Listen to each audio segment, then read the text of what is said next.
रूस को यूक्रेन पर अपने चल रहे आक्रमण में उत्तर कोरिया से और अधिक मदद मिल रही है। यूक्रेनी खुफिया एजेंसी के मुताबिक गर्मी के हमले के लिए मोर्चे पर 30,000 और लोग भेजे जा सकते हैं। अब तक उत्तर कोरिया ने अपने नुकसान की भरपाई के लिए लगभग 14,000 सैनिक भेजे हैं, जिसमें 3,000 अतिरिक्त सैनिक भी शामिल हैं। मॉस्को को जनशक्ति की आवश्यकता है और प्योंगयांग सैनिक प्रशिक्षण देने के लिए तैयार है। किम जोंग उन ने पहली बार स्वीकार किया कि उत्तर कोरियाई सैनिक रूसियों के साथ यूक्रेन के खिलाफ लड़ने गए थे। एक चौंकाने वाले कदम में यूक्रेनी खुफिया रिपोर्टों के अनुसार उत्तर कोरिया रूस के लिए यूक्रेन में लड़ने के लिए 30,000 और सैनिक भेजने की तैयारी कर रहा है। यह पहले से तैनात 15,000 सैनिकों के अतिरिक्त है, जिनमें से कई कभी वापस नहीं लौटे। यह केवल युद्ध क्षेत्र में अधिक सैनिक भेजने की बात नहीं है, यह एक ऐसे शासन की बात है जो पतन से बचने की कोशिश कर रहा है। रूस की घरेलू समस्याएं गंभीर हो रही हैं और पुतिन को डर है कि एक और भर्ती अभियान देश में विरोध भड़का सकता है। इसीलिए आंतरिक भर्ती के बजाय वह नरसंहार को एक और तानाशाही को सौंप रहे हैं, जो मिसाइलों के बदले जान देने को तैयार है। इस वीडियो में हम बताएंगे कि पुतिन क्यों मदद मांग रहे हैं, उनके युद्ध की भयावह कीमत और यह कदम वैश्विक संघर्ष के भविष्य को कैसे बदल सकता है। सबसे पहले समझें कि उत्तर कोरियाई सैनिक अपने घर से इतनी दूर क्यों हैं। कड़वी सच्चाई यह है कि यूक्रेन में युद्ध रूस के लिए एक आपदा रहा है। पुतिन के 10 लाख से अधिक सैनिक मारे जा चुके हैं या घायल हो चुके हैं। 2024 में पिछले 2 वर्षों की तुलना में अधिक नुकसान हुआ है। यूक्रेनी हमलों में संयुक्त टैंक और वाहन तबाह हो रहे हैं, जिससे सेना कमजोर हुई है। पुतिन को सहायता के बिना जमीन और नियंत्रण खोने का जोखिम है। यहीं पर उत्तर कोरिया आगे आता है और अगर आप अभी भी देख रहे हैं तो शायद आप इस युद्ध के पीछे की सच्चाई की परवाह करते हैं। लेकिन ऐसी कहानियां, खैर, इन्हें एल्गोरिदम दबा देता है, खासकर जब ये पुतिन और किम को कमजोर दिखाते हैं।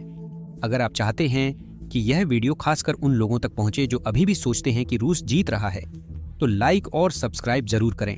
यह समझने के लिए कि पुतिन सैनिकों के लिए उत्तर कोरिया की तरफ क्यों रुख कर रहे हैं, आपको इतिहास को देखना होगा। रूस और उत्तर कोरिया का रिश्ता बहुत पुराना है। द्वितीय विश्व युद्ध के बाद सोवियत सैनिकों ने उत्तर कोरिया की स्थापना में मदद की थी और किम जोंग उन के दादा किम इल सुंग को वहां का नेता चुना था। कई दशकों के उतार चढ़ाव भरे संबंधों के बाद 2014 में रूस द्वारा क्रीमिया पर कब्जा करने और उस पर प्रतिबंध लगाए जाने के बाद हालात और कड़े हो गए। दोनों ही अलग थलग पड़े हुए हैं। उन्होंने व्यापार शुरू किया। रूस ने तेल और खाद्य सामग्री भेजी और उत्तर कोरिया ने सस्ती मजदूरी उपलब्ध कराई। 2024 तक उन्होंने एक रक्षा समझौते पर हस्ताक्षर किए, जिसमें एक दूसरे का समर्थन करने का वादा था। यह सिर्फ एक समझौता नहीं, बल्कि दशकों के संघर्षों और वर्तमान निराशा पर आधारित साझेदारी है। अब जब हमने देखा कि यह साझेदारी कैसे शुरू हुई, तो आइए बात करते हैं कि उत्तर कोरिया वास्तव में रूस के युद्ध में क्या भेज रहा है। किम और पुतिन स्वयं को पश्चिमी शक्तियों के वर्चस्व वाले विश्व से बाहर समझते हैं और उस प्रभुत्व का विरोध करने का उद्देश्य रखते हैं। रूस के लिए उत्तर कोरिया जनशक्ति और हथियारों का स्रोत है, जैसे तोप के गोले और बैलिस्टिक मिसाइलें। उत्तर कोरिया के लिए रूस उन्नत तकनीक, तेल और शायद कुछ अंतर्राष्ट्रीय प्रतिबंधों को कम करने का मौका भी देता है। यह दोनों नेताओं के लिए फायदेमंद है, जिनके पास वैश्विक स्तर पर ज्यादा मित्र नहीं हैं। लेकिन यह गठबंधन सिर्फ सैनिकों और हथियारों जैसी व्यावहारिक चीजों के बारे में नहीं है, बल्कि यह एक संदेश भेजने के बारे में भी है। साथ आकर पुतिन और किम दुनिया को दिखा रहे हैं कि वे अकेले नहीं हैं, भले ही ज्यादातर देश उनके कार्यों की निंदा करते हैं। वे एक प्रकार का पश्चिम विरोधी क्लब बना रहे हैं, जहां वे एक दूसरे का साथ देकर अमेरिका, यूरोप और उनके मित्र देशों को टक्कर दे सकते हैं। इसी वजह से आपने देखा है कि रूसी अधिकारी प्योंगयांग, जो उत्तर कोरिया की राजधानी है, की यात्रा कर रहे हैं, या किम और पुतिन अपनी दोस्ती का जश्न मनाने के लिए समारोह आयोजित कर रहे हैं। ये पल केवल दिखावा नहीं है, ये संकेत है कि यह साझेदारी स्थायी और मजबूत होती रहेगी। यह हमें जारी सैनिक तैनातियों की ओर ले जाता है। 2024 की देर से किम जोंग उन रूस में करीब 11,000 से 15,000 सैनिक भेज रहे हैं।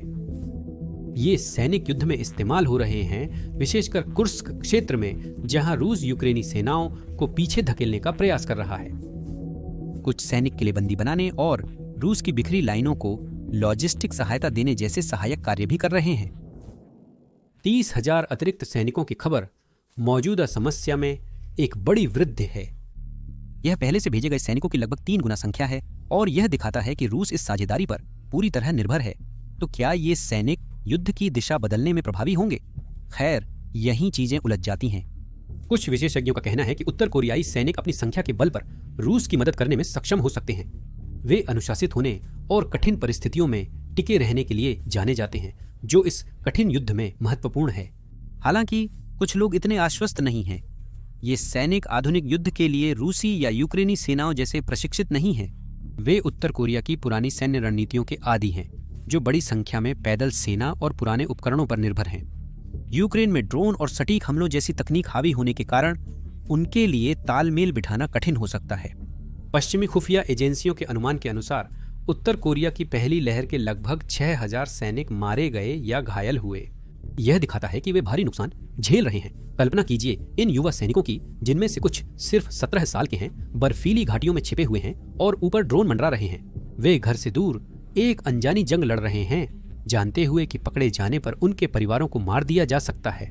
यदि यह प्रवृत्ति जारी रहती है तो 30,000 अतिरिक्त सैनिक भी रूस की अपेक्षित बदलाव लाने में विफल रहेंगे। हालांकि कुछ महत्वपूर्ण चुनौतियों का सामना करना होगा। उत्तर कोरियाई सैनिक न रूसी और न यूक्रेनी बोलते हैं और उन्होंने पहले कभी यूक्रेन जैसे स्थान पर युद्ध नहीं लड़ा है। यहाँ की जमीन, मौसम, ड्रोन, लंबी दूरी की मिसाइलों और लगातार ट्रेंच युद्ध के तरीके, ये सब उनके लिए नए हैं। 30,000 लोगों को उत्तर कोरिया से रूस की अग्रिम पंक्तियों तक ले जाना एक विशाल लॉजिस्टिक चुनौती है। उत्तर कोरिया के पुराने बंदरगाह और रूस के धीमे जहाजों को व्लादिवोस्तोक पहुंचने में कई दिन लगते हैं, साथ ही उन्हें पकड़े जाने का भी डर रहता है। रूस की व्यस्त रेल लाइनों के कारण सैनिकों को अनेक ट्रेन यात्राएं करनी पड़ती हैं और मोर्चे पर सामान की भारी कमी है। कुछ उत्तर कोरियाई लोग जिंदा रहने के लिए कबाड़ बटोर रहे हैं, जो पुतिन की मुश्किलों को दर्शाता है। तो अगर पुतिन उत्तर कोरिया पर निर्भर हैं, तो फिर और ज्यादा रूसियों को क्यों नहीं बुला लेते? रूस एक विशाल देश है जिसकी जनसंख्या लगभग 146 मिलियन है। तो आप सोचेंगे कि उनके पास बुलाने के लिए काफी सारे सैनिक होंगे। वे स्थानीय जनशक्ति का उपयोग क्यों नहीं कर रहे हैं? यहाँ बातें पेचीदा हो जाती हैं। एक प्रमुख कारण वह है जिसका पहले उल्लेख किया गया था। रूस ने यूक्रेन में पहले से ही हैरान करने वाली संख्या में सैनिक गंवा दिए हैं। ये युवा पुरुष हैं, मुख्यतः 20 और 30 की उम्र के, जो अब घर नहीं लौट रहे हैं। व्लादिमीर पुतिन की उम्मीद से युद्ध काफी लंबा खिंच गया है और नुकसान भी बढ़ते जा रहे हैं। हर बार जब रूस एक नई भर्ती की लहर की घोषणा करता है, तो यह पूरे देश में डर की लहर भेज देता है। माता पिता बेटों को खोना नहीं चाहते और युवा पुरुष युद्ध में जाने से डरते हैं, जहां जीवित रहना अनिश्चित है। इस डर ने पहले ही कई समस्याएं पैदा की हैं। सितंबर 2022 में पुतिन द्वारा आंशिक भर्ती की घोषणा के बाद बड़े पैमाने पर लोगों का पलायन शुरू हुआ। लाखों रूसी, जिनमें ज्यादातर युवा पुरुष थे, जॉर्जिया, कजाकिस्तान और तुर्की जैसे पड़ोसी देशों में भाग गए। यह सब भर्ती से बचने के लिए किया गया था। कुछ लोग रूस के अंदर ही छिप गए, दूर दराज के इलाकों में चले गए या भर्ती नोटिस से बचने के उपाय खोजने लगे। सरकार ने सख्ती दिखाते हुए रेलवे स्टेशनों और कार्यस्थलों पर पुरुषों को पकड़ना शुरू कर दिया है, परंतु विरोध वास्तविक है। सैन्य बलों में अधिक रूसियों की जबरन भर्ती से स्थिति और बिगड़ सकती है, जिससे पुतिन परिचित हैं। वह संतुलन बनाते हुए युद्ध जारी रखने का प्रयास कर रहे हैं, बिना जनता को अधिक परेशान किए, क्योंकि यदि लोगों पर अत्यधिक दबाव डाला जाएगा तो वे विद्रोह कर सकते हैं। रूस की एक प्रमुख समस्या उसकी जनसंख्या है। युद्ध से पहले भी जनसंख्या के लिहाज से रूस मुश्किल में था। देश की जन्म दर दशकों से कम है और लोग जन्म लेने की अपेक्षा तेजी से मर रहे हैं। 2023 में रूस की जनसंख्या में करीब 6 लाख की गिरावट आई। इसके पीछे केवल युद्ध ही नहीं, बल्कि पुरुषों में उच्च मृत्यु दर के अन्य कारण भी हैं, जैसे शराब से जुड़ी बीमारियां, हृदय रोग और कोविड-19, जिससे रूस काफी प्रभावित हुआ है। युद्ध ने संकट को और गंभीर बना दिया है। युद्ध में मारे जा रहे युवा पुरुष न केवल सैनिक हैं, बल्कि भविष्य की कार्यशक्ति भी हैं। ये लोग परिवार बनाते और अर्थव्यवस्था संचालित करते हैं। यह भविष्य की कार्यशक्ति का अभाव रूस की गिरती अर्थव्यवस्था पर एक बड़ा साया डाल रहा है। इस समय रूस की कामकाजी उम्र की आबादी तेजी से घट रही है। विशेषज्ञों का अनुमान है कि 2030 तक आज की तुलना में लाखों कम कामकाजी लोग होंगे। सेना में युवाओं की अधिक भर्ती से अर्थव्यवस्था के विभिन्न क्षेत्रों जैसे फैक्ट्रियों, दफ्तरों और खेतों में कर्मचारियों की कमी हो सकती है। यह केवल आज की लड़ाई नहीं, बल्कि 10 से 20 साल बाद रूस के भविष्य के बारे में भी है। पुतिन द्वारा युवाओं को युद्ध में भेजने से भविष्य निर्माण के लिए पर्याप्त लोग नहीं बचेंगे। साथ ही युद्ध ने रूस के प्रतिभाशाली लोगों को देश छोड़ने पर विवश किया है। ब्रेन ड्रेन एक दीर्घकालिक आपदा है और पुतिन जबरन भर्ती के द्वारा इसे और खराब बना रहे हैं, खासकर उन लोगों की जिन्हें रूस को जिंदा रखने की जरूरत है। राजनीतिक पहलू भी हैं। पुतिन 25 सालों से सत्ता में हैं और उन्होंने अपनी हुकूमत रूस की जनता के साथ एक अनकहे समझौते पर टिकाई है। यह कुछ इस तरह काम करता है, आप राजनीति से दूर रहें और मैं हालात को स्थिर रखूंगा। लेकिन युद्ध ने इस समझौते की परीक्षा ले ली है। 2022 की जबरन भर्ती न केवल अलोकप्रिय थी, बल्कि इसने रूस भर में विरोध प्रदर्शन भी भड़का दिए। असहमति प्रकट करना जोखिम भरा होने वाले देश में ऐसा नजारा कम ही देखने को मिलता है।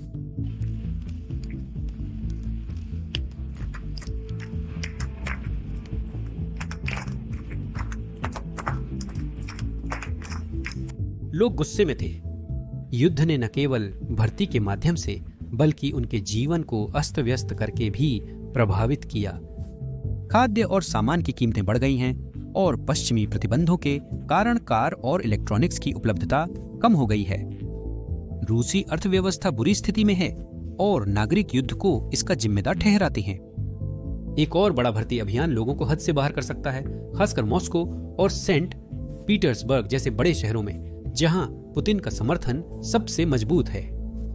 पुतिन समझदारी से चुनते हैं कि किसे मोर्चे पर भेजना है ताकि इससे बचा जा सके। अमीर शहरी इलाकों से लोगों को हटाने के बजाय उन्होंने गरीब क्षेत्रों पर ध्यान केंद्रित किया, खासकर उन जगहों पर जहां जातीय अल्पसंख्यक रहते हैं। दागिस्तान, चेचन्या और साइबेरिया जैसे इलाकों ने बड़ी संख्या में सैनिक भेजे हैं, जबकि मॉस्को जैसे शहरों को ज्यादातर बख्शा गया है। यह संयोग नहीं है। जातीय रूसी, विशेषकर बड़े शहरों में, पुतिन के राजनीतिक आधार की रीढ़ हैं। अगर वे अपने बेटों को बड़ी संख्या में नौकरी पर रखते हैं तो वे उनके खिलाफ हो सकते हैं। अल्पसंख्यक समूहों और ग्रामीण समुदायों की राजनीतिक शक्ति कमजोर होने के कारण उनकी शिकायतों को महत्व नहीं दिया जाता। यह एक ठंडी गणना है, लेकिन इसी तरह पुतिन युद्ध को देश में ज्यादा परेशानी पैदा किए बिना जारी रख पाए हैं। रूसी लोगों की युद्ध के प्रति भावनाएं भी एक महत्वपूर्ण मुद्दा है। शुरुआत में कई लोगों ने सरकार की इस कहानी पर विश्वास किया था कि यह रूसी हितों की रक्षा के लिए एक त्वरित अभियान है।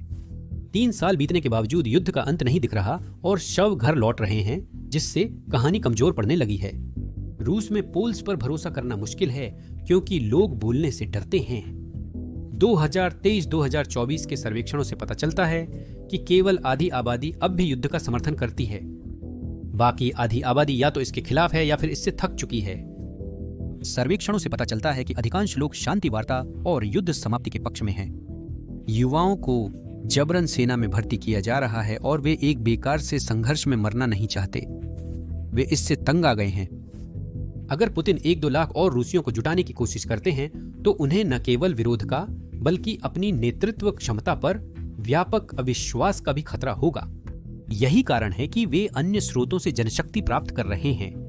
उन्होंने कैदियों को लड़ाई के बदले आजादी का ऑफर देकर और भाड़े के सैनिकों को पैसे देकर इस्तेमाल किया है, पर इसकी भी सीमाएं हैं। रूस की जेलों में जगह सीमित है। शुरुआती कैदियों में से कई या तो मारे गए हैं या उनका कॉन्ट्रैक्ट पूरा हो गया है। वैगनर ग्रुप जैसे भाड़े के सैनिक महंगे और अविश्वसनीय होते हैं। 2023 में वैगनर के कुछ लड़ाकों ने क्रेमलिन के खिलाफ विद्रोह कर एक अल्पकालिक बगावत की थी। पुतिन के विकल्प खत्म हो रहे हैं। उन्हें सेना में भर्ती के नए तरीके चाहिए जो देश के अंदर विरोध को न भड़काएं। उत्तर कोरिया की भूमिका यहाँ महत्वपूर्ण है और समझना चाहिए कि यह साझेदारी पुतिन के लिए इतनी लाभदायक क्यों है। उत्तर कोरिया के सैनिक पुतिन की जरूरतों के अनुकूल हैं। ऐसा इसलिए नहीं है क्योंकि वे सबसे अच्छे लड़ाके हैं, बल्कि इसलिए क्योंकि वे उपलब्ध हैं और पुतिन के लिए राजनीतिक रूप से कोई परेशानी नहीं खड़ी करते। उत्तर कोरिया के पास विश्व की सबसे विशाल सेनाओं में से एक है, जिसमें 1.3 मिलियन से ज्यादा सक्रिय सैनिक हैं। किम जोंग उन उनका मनचाहा प्रयोग करने में जरा भी संकोच नहीं करते। सैनिकों को आदेश मानने और कठिन परिस्थितियों में रहने की ट्रेनिंग दी जाती है। घर वापस, कम खाना, लंबे घंटे और कड़ी अनुशासन उत्तर कोरियाई सेना में जीवन का हिस्सा है। पुतिन को ऐसे सैनिक मिल रहे हैं जो शिकायत नहीं करेंगे, भागेंगे नहीं और रूस में वापस विरोध नहीं भड़काएंगे। वे उनकी युद्ध में शामिल करने के लिए तैयार सेना है जिससे घरेलू विवाद नहीं होंगे। किम सैनिकों को एक निश्चित मूल्य पर भेजने को तैयार हैं, जिसका भुगतान पुतिन कर सकते हैं। उत्तर कोरिया की अर्थव्यवस्था वर्षों की पाबंदियों और कुप्रबंधन के कारण बुरी हालत में है। देश अपने लोगों और अपनी सेना को खाना खिलाने के लिए जूझ रहा है, जबकि यह ज्यादातर पुराने उपकरणों पर निर्भर है। रूस अपनी आर्थिक समस्याओं के बावजूद उत्तर कोरिया की अत्यावश्यक जरूरतों को पूरा कर सकता है। तेल सबसे बड़ी जरूरत है। उत्तर कोरिया को अपनी फैक्ट्रियों और सेना को चलाने के लिए इसकी जरूरत है और रूस के पास कहें तो देने के लिए काफी मात्रा में तेल है। खाद्य आपूर्ति भी एक अन्य आवश्यकता है। उत्तर कोरिया में कई वर्षों से फसलें खराब होती रही हैं और अकाल का खतरा बना हुआ है। रूस अनाज और अन्य जरूरी चीजें भेज सकता है ताकि किम का शासन स्थिर बना रहे। रूस संयुक्त राष्ट्र में प्रतिबंधों में राहत के लिए दबाव डाल सकता है, परंतु अमेरिका और सहयोगियों के विरोध से ऐसा होना मुश्किल लगता है। हालांकि जब किम जोंग उन ने रूस में सैनिक भेजने के लिए सहमति दी तो वह सिर्फ भोजन या तेल के बदले जाने नहीं दे रहे थे। उनकी नजर रूस के उच्च तकनीकी हथियारों की जानकारी प्राप्त करने पर थी। उत्तर कोरिया वर्षों से खतरनाक मिसाइल और मजबूत रक्षा प्रणाली बनाने का प्रयास कर रहा है, परंतु प्रतिबंधों के कारण आवश्यक पुर्जे और तकनीकी जानकारी प्राप्त करना कठिन हो गया है। रूस का विशाल हथियार उद्योग किम के लिए किसी कैंडी स्टोर जैसा है। पुतिन ने उत्तर कोरिया की सेना को और अधिक खतरनाक बनाने वाली गंभीर तकनीक साझा की है, सैनिकों और तोप के गोलों के बदले में।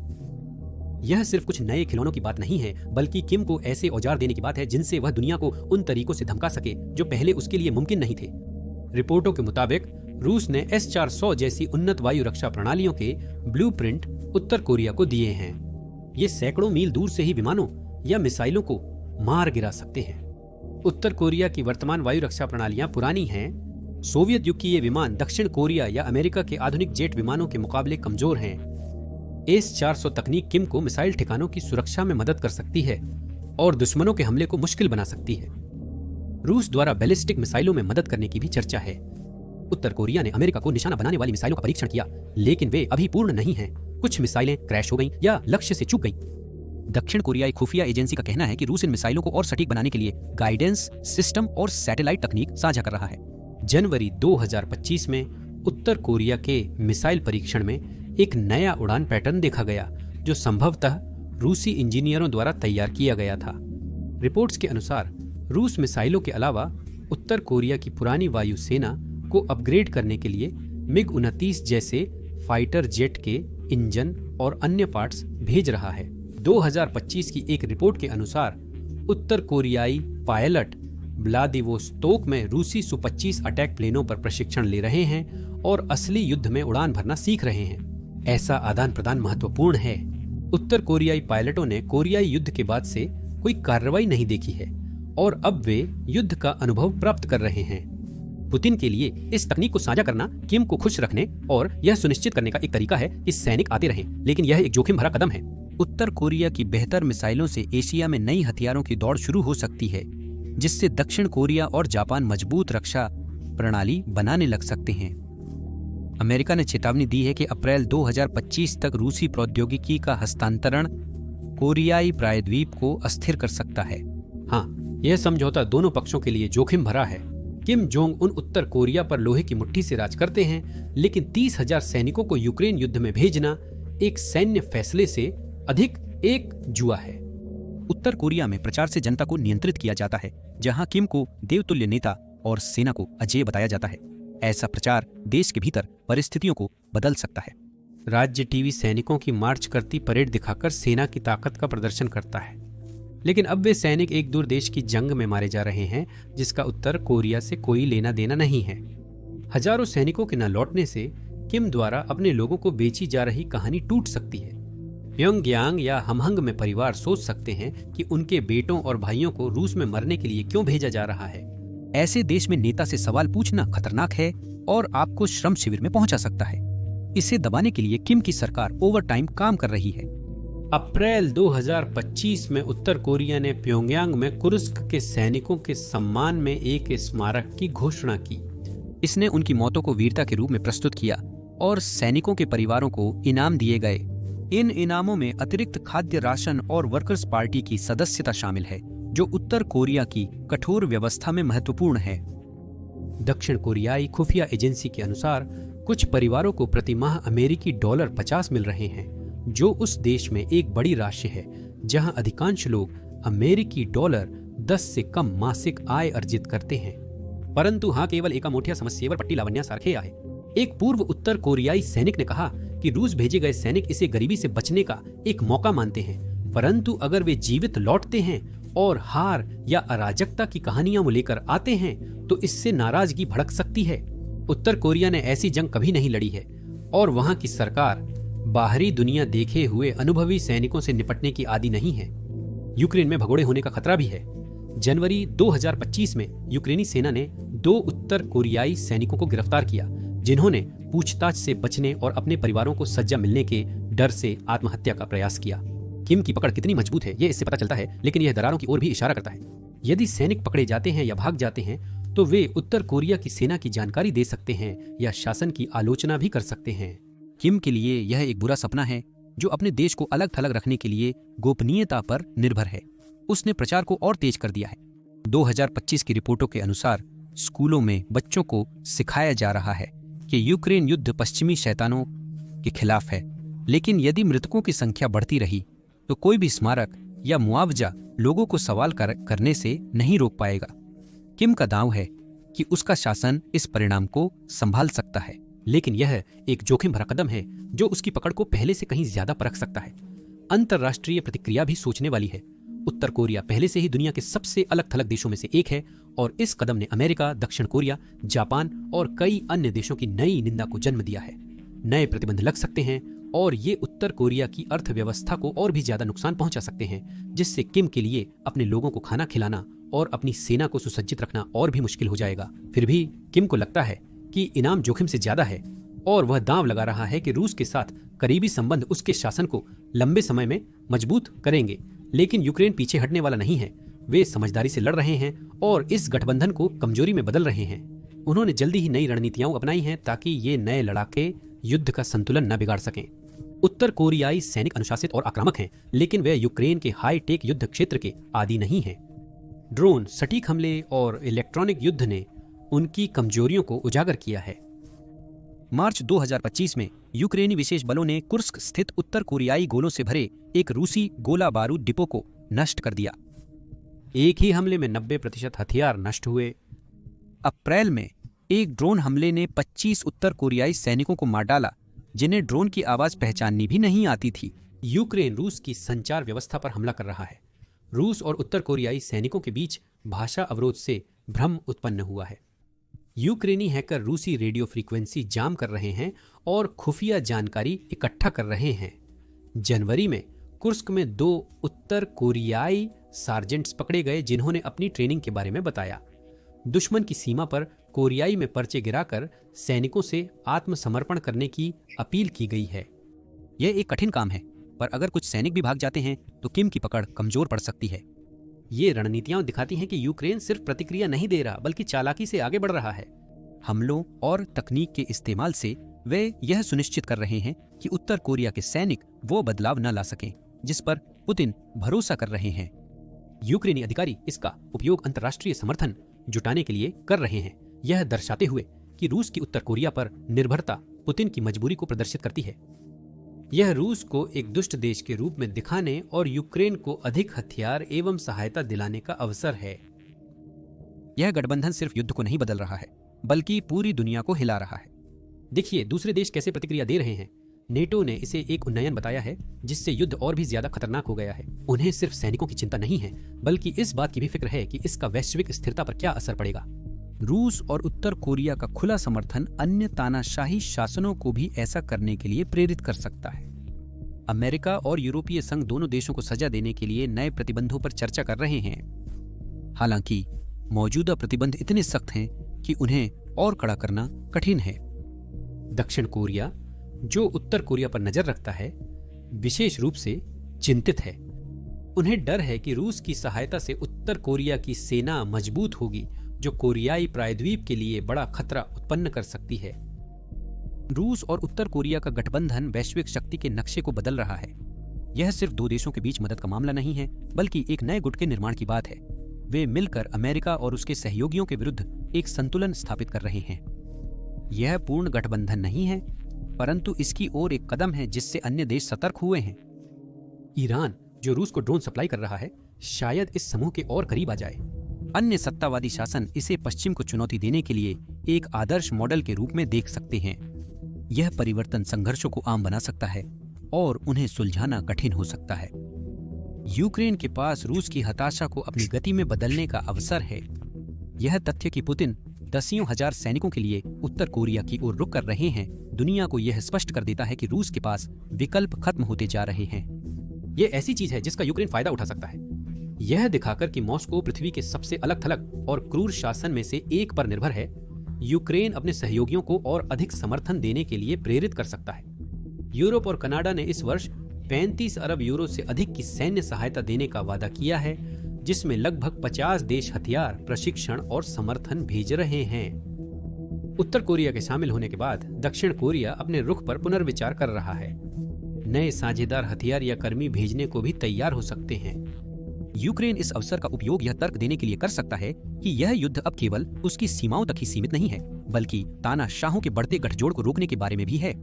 यह संदेश उसे लड़ाई जारी रखने के लिए आवश्यक अगले दौर का समर्थन दे सकता है। चीन, जो उत्तर कोरिया का सबसे बड़ा सहयोगी और क्षेत्र में प्रमुख खिलाड़ी है, मुश्किल स्थिति में है।